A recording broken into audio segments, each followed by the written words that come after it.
হ্যাঁ, এখন হাসান হুসেন যে নবীজির যে সন্তান, এখন এটা যদি তুমি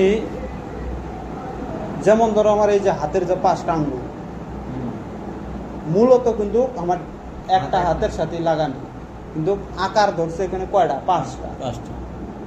এই হচ্ছে পাক পাঞ্জাতনকে বুঝাই দিয়েছে, মূলত 5টা কিন্তু একটাই। তার ভিতরে আরেকটা রহস্য বলছেন যে 5 জনের মধ্যে আরেকজন আছে 6 জন, এটা গুপ্ত। আর ওই যে 6 জন যে পাক পাঞ্জাতনের ভিতরে অংশীদার নিল ওটা হচ্ছে ভক্ত।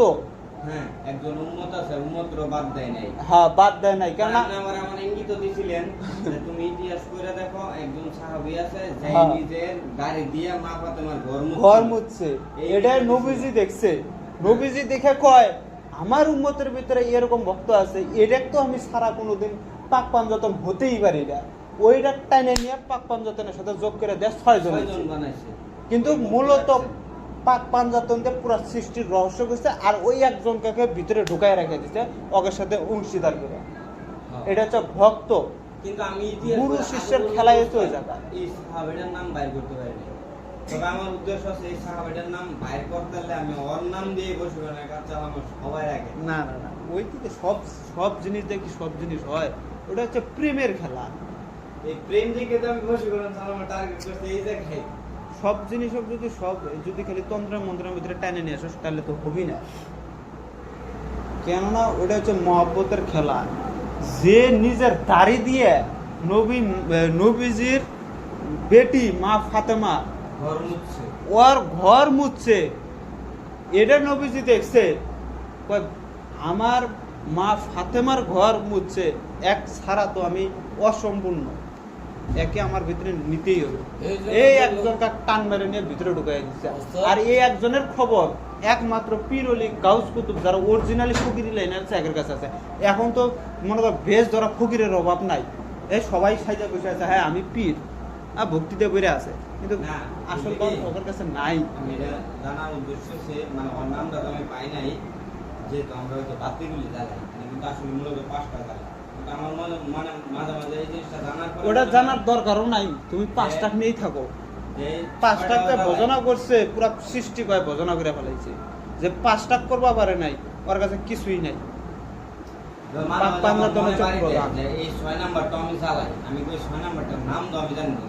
আরে বাবা, ওর নাম জানার কি দরকারটা? খালি এতটুকু জানে না হয় ভক্ত, প্রেমের খেলা, ভক্ত এতটুকু তোমার কাছে মেলা।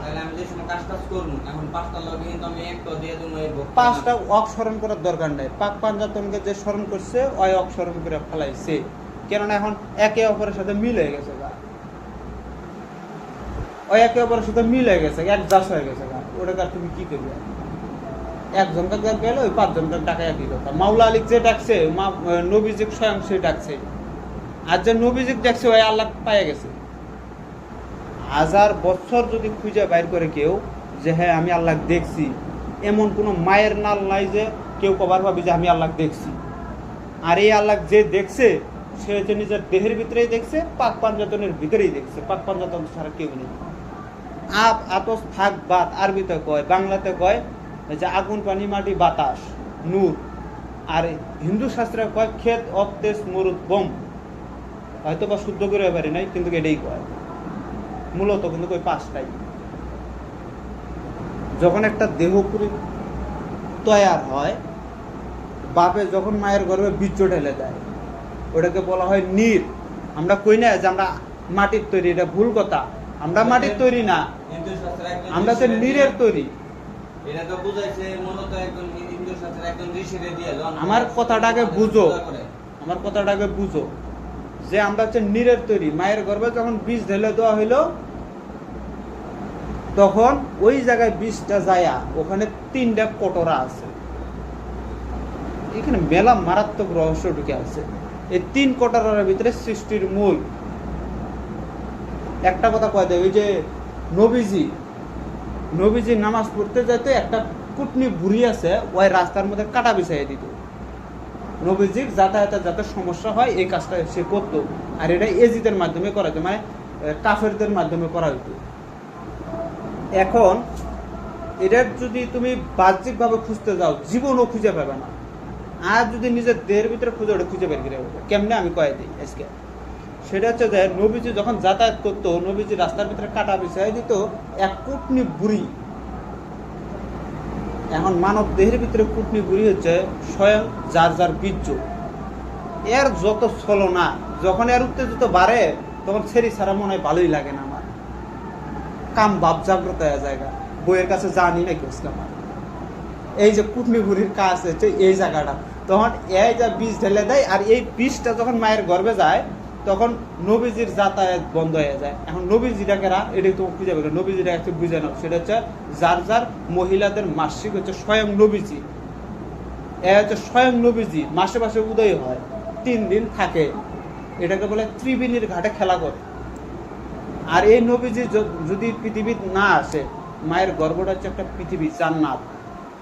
আর এই জান্নাত থেকে আদমকে ফলাইয়া দেওয়া হয়েছিল। এই জান্নাতের ভিতরে কেরা ছিল? এই যে আজকে আমি তুমি সবাই জান্নাতেই ছিলাম, কিন্তু আজকে আমরা দুনিয়া এসে করছি, এটা হচ্ছে জাহান্নামের ভিতরে আছে। মায়ের গর্ভটা হচ্ছে জান্নাত, ওখানে কোনো টেনশন নাই, কিছু নাই, বিন্দাস ছিলাম না ওই জায়গায়। যখন মায়ের গর্ভে ছিলাম তখন নবীজির যাতায়াত বন্ধ হয়ে গেছিল। নবীজির যাতায়াত বন্ধ হয়ে গেছে বলে এখন মায়ের গর্ভে যখন সন্তান দেয় তখন মাসিক বন্ধ হয়ে যায়, তখন বন্ধ থাকে। যতক্ষণ বাচ্চা খালাস না হয়েছে ওই মাসিক কিন্তু চালু আর জীবনও হয় না।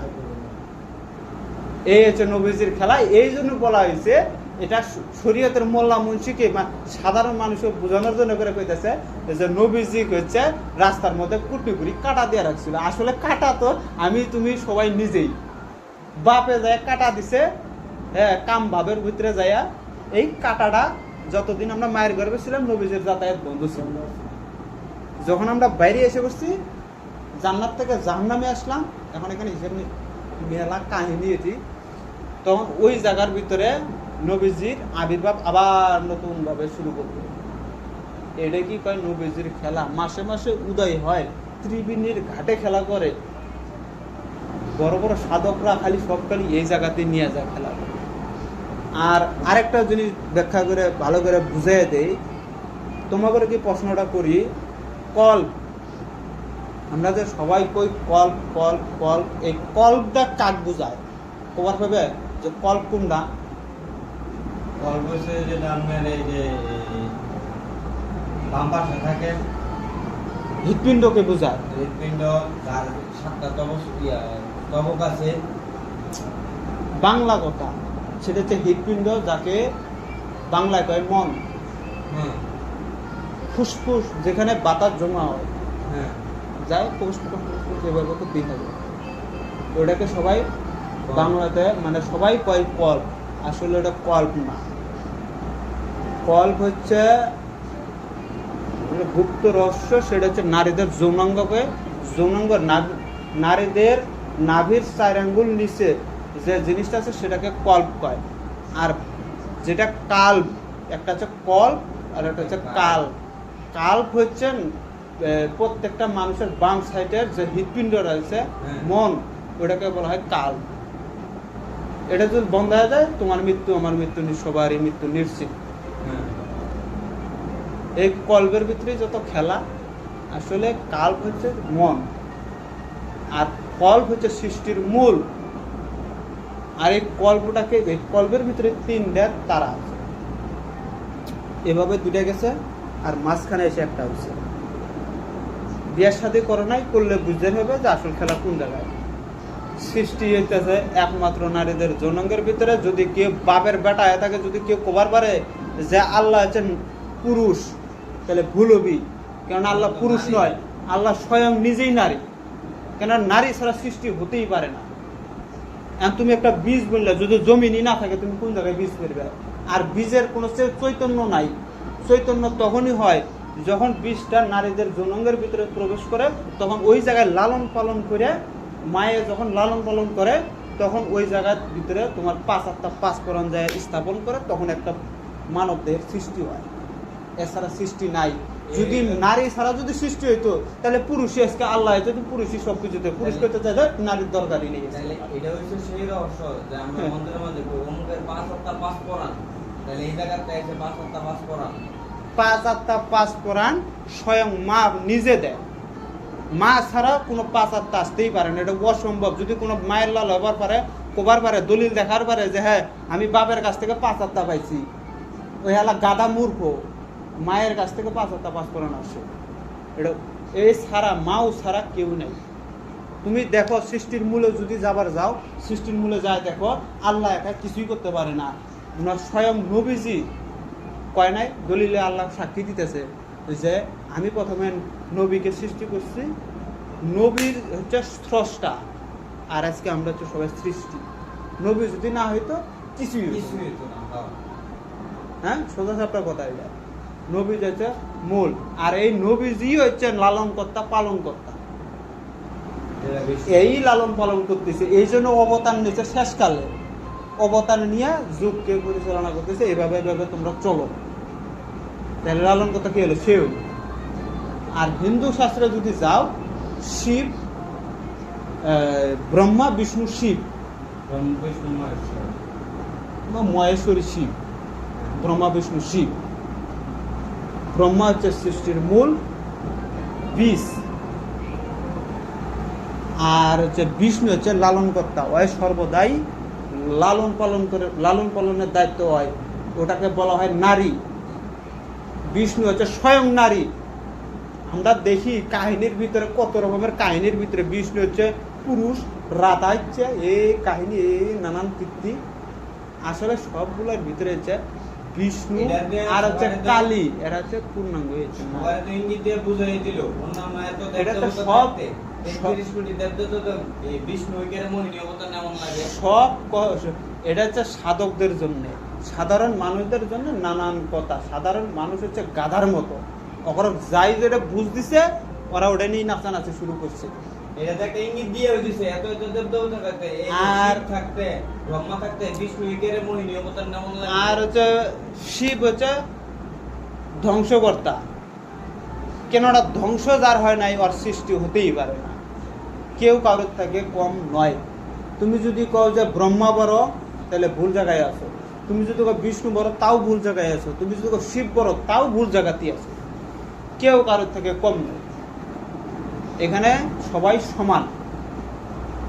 কেননা ব্রহ্মা সৃষ্টি না করলে কিছুই হতো না, আর বিষ্ণু যদি পালন না করতো কোনো সৃষ্টিই থাকতো না, আর শিব যদি ধ্বংসই না করতো কোনো সৃষ্টিই হইতো না। তাহলে ব্রহ্মা সৃষ্টি করতো না। সৃষ্টি করাই অসম্ভব, আর সৃষ্টি করে কি করবো? হ্যাঁ, বেরিয়ে আনার দরকার আছে। তো আধ্যাত্মিক লাইন বা মারফতি লাইন, এটা হচ্ছে মারাত্মক বিষয়, এটা সবার জন্য নয়। তো যাই হোক, মেলা কথা কইছে, আল্লাহ রাসূল মাফ করে, ভুল ত্রুটি হতেই পারে, কথার তর্কের বিতর্কে অনেক কিছু হয়ে যায়।